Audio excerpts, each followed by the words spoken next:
ఓ పక్కన అమెరికా, ఇంకో పక్కన ఇజ్రాయెల్. వాళ్ళ దేశాలకు వ్యతిరేకంగా ప్రపంచంలో ఎక్కడున్నా వెంటాడి వేటాడతారన్నటువంటి దానికి సాక్ష్యం తాజాగా మరొకళ్ళని లేపేసింది.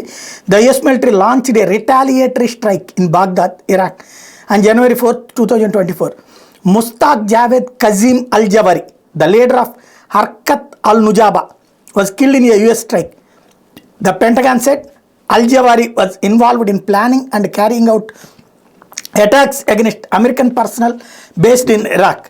This was the US second air raid on militant groups in Iraq in a day.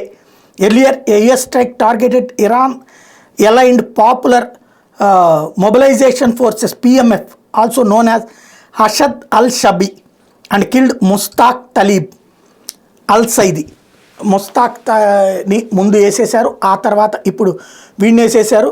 అల్జవారిని వరుసబెట్టి, అంటే మొన్న ఇజ్రాయెల్ హమాస్ వారి మధ్యలో అమెరికా సైన్యం అంతా ఉంటే దానికి ప్రతీకారం అంటూ అమెరికా సైన్యం ఇరాక్లో ఉన్నటువంటి అమెరికా సైన్యం మీదన దాడులకి పాల్పడితే ఆ దాడులకి ప్రతీకారం భారీ ఎత్తున తీర్చుకుంటూ ఇరాన్కి సంబంధించినటువంటి కీలకమైనటువంటి ఇరాన్ మద్దతు నడిచే కీలకమైన నేతల్ని లేపేసుకొస్తుంది అమెరికా.